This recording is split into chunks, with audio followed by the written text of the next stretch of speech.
Hey there, Asin Kuis! Welcome back to my channel. In this video, samahan nyo akong panoorin ang performance na miss natin to rito sa ating reaction videos. Si Zephanie Di Maranan, ang Idol Philippines Season 1 Grand Champion. Yeah. And of course, The Voice Team Sara to, si Zephanie. And speaking of, recently lang nag-perform siya ng Sara G medley niya sa isang show sa, I think, Bataan. If I'm not mistaken. Tama, yun, Bataan. Nandun sa dulo ng video na to. And I think ito rin yung medley na kinanta nila ni Coach Sara. But this time, pakinggan natin ano ba ang naiba sa sound niya ngayon. For sure, nag-mature na yan kasi matagal na yun, yung duet na yun nila. Diba? So tara, samahan niyo akong panoorin.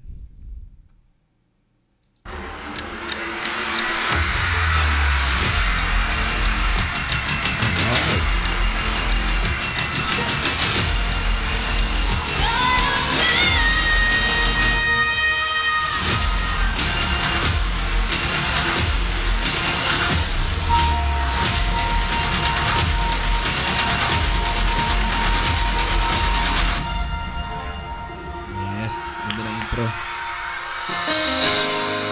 Yun.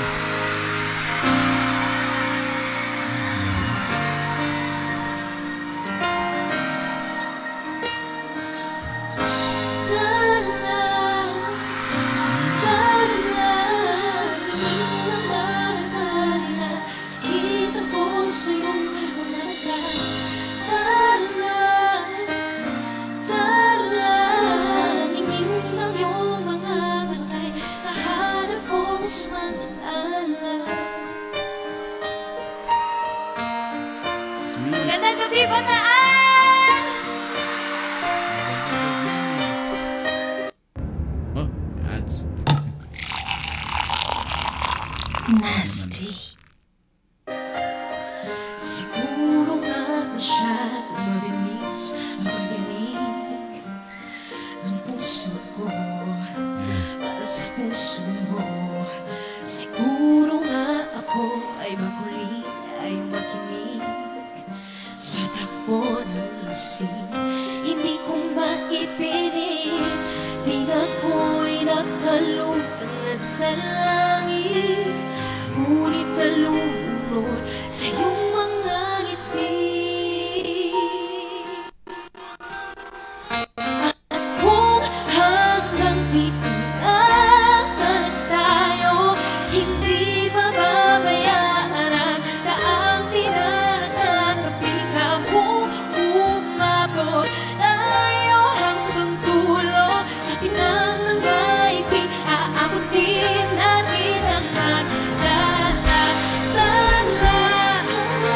Nice. Nangingin ng mga tali na tigilan ko sa iyong mga mata. Nangingin ng iyong mga matay, nahanap ko sa magdala. Yeah, good job. At kung hanggang dito lang tayo, hindi mababayaan ang daang pinagkakapiling ka kung umabot tayo hanggang dulo. Kapag ang maipin, aabutin natin ang magdala. Hinging ng mga tali na titigil ako sa'yo mga mata.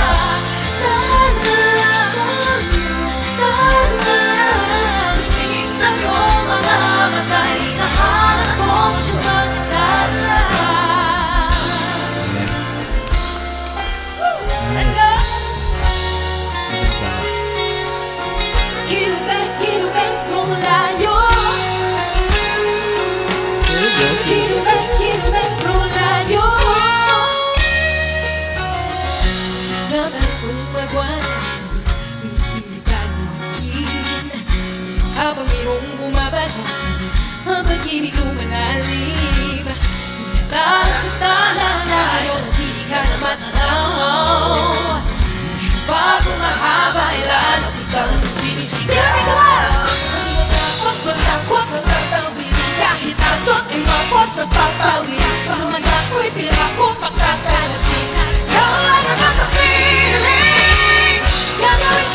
Nice. Okay, pause na natin a bit. Ang maganda sa performance natin ni Stephanie, nakikita natin agad na from the start na nagsimula yung performance niya ng Sarah G medley. Live yung band and the backup vocals. Iba kasi yun pagka live ang nangyayari sa lahat versus naka -1. Mas ganado. Kaya kung makita niyo si Zeph dyan sa performance niya, no? Feel niya. At nakakapag-adlib pa siya dun sa mga nasa audience dyan sa venue sa Bataan. Someday, kahit tayo. Kung alam mo nakakira, kilometro tayo. Kilometro tayo. Kilometro tayo. Sumasalat, baby, at tayo di magkasalubong. Dapat na bang makinig? Magpadala na sa laluyong Idano dinapsnatch, hindi ka na matanaw. Pagtapos mabalot ng gatos, ikaw marinay ka. Hindi nga lakot at tatawin kahit Ay, Sarah G yung version na yun sa isang show, sa isang concert. ay mapot sa pagbawi. Sa mata ko'y pinako pagkakarating. Ikaw lang ang mapapiling. Gagawin ko lahat upang Someday ay tayo. Kung nakakira, kilometro tayo. Kilometro tayo. Ano na go? Kilometro tayo.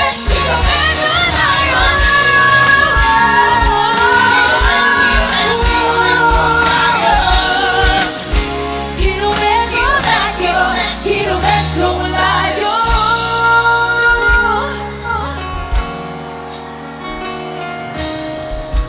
Alright. Process done. Dumadaan ang araw, di mo na malayan na musika ng oras. Pwede ba humiling sa mga araw na ikaw lang ang kasama? Kulang at kulang ang panahon, di sapat ang meron tayo ngayon. Pwede ba humiling sa pangaraw? Yan, ito na nga. Syempre di pa mawala yung isa pang araw niya. Kanatan niya yan sa Idol Philippines And very obvious naman guys, di ba? Popsters at Zephanatics. Na idol ni Zeph si Sarah G. Kaya masasalit niya sa repertoire niya every time na mag-show siya ang isang kanta or more than one na kanta ni Sarah. Kasi nga idol niya lahat naman na nagsisimula ganoon naman talaga may mga inspiration na nanggagaling dun sa kanilang mga iniidolo at saka mga pinapakinggan. Typical naman yun. At I don't see anything wrong with that. At as long na nabibigyan naman niya ng sarili niyang flavor yung song, di ba? Hindi naman siya dumepende lang sa ano yung areglo or kung paano yung pagkanta. Kinopya ba niya ng totally? Hindi naman din. Di ba? Hindi ko napansin, hindi nawawala ang kaba sa aking bibig. Bawat minuto, nakapiling kita, tumatabang ako ng dahil sa'yo.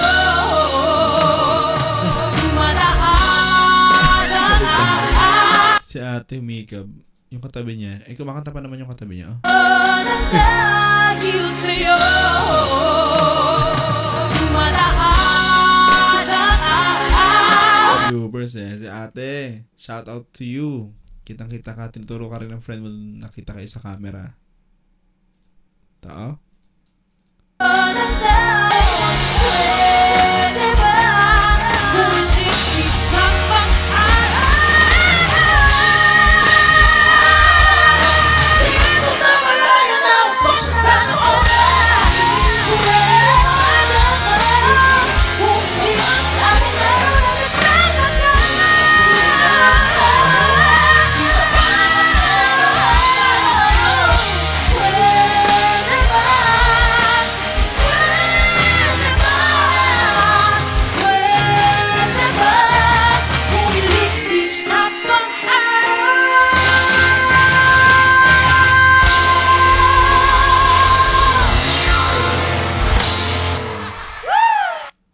Nice. Ibang atake ni Zephanie ngayon, no?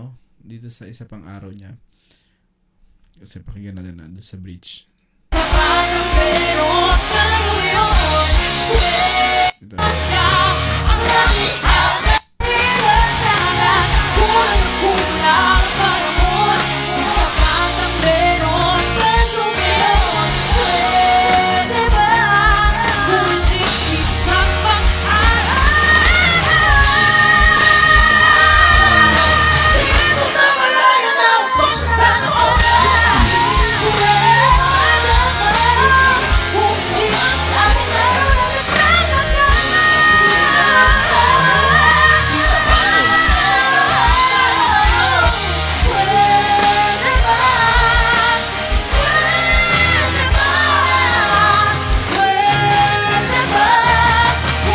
Nice. Okay. Ang masasabi natin dito, syempre as always, magaling talaga si Zeph. And nakita natin yung growth na gusto natin makita doon sa sinasabi ko kanina sa simula ng video. Dahil nag-mature na siya, mas nag-mature na rin yung mga atake niya at mas sure siya sa gusto niyang gawin dito sa mga songs na kinakanta niya. Very good, Zeph.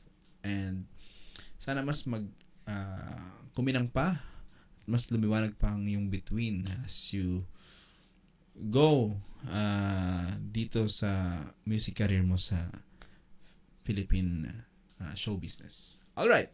So kayo naman mga Zeph fanatics, anong masasabi niyo sa performance ni Zeph ng Sarah G medley sa Bataan? Napanood natin ngayon. Comment lang sa comment section. Alright? At maraming salamat sa panood ng video na to. Like kayo, mag-iingat. Bye-bye.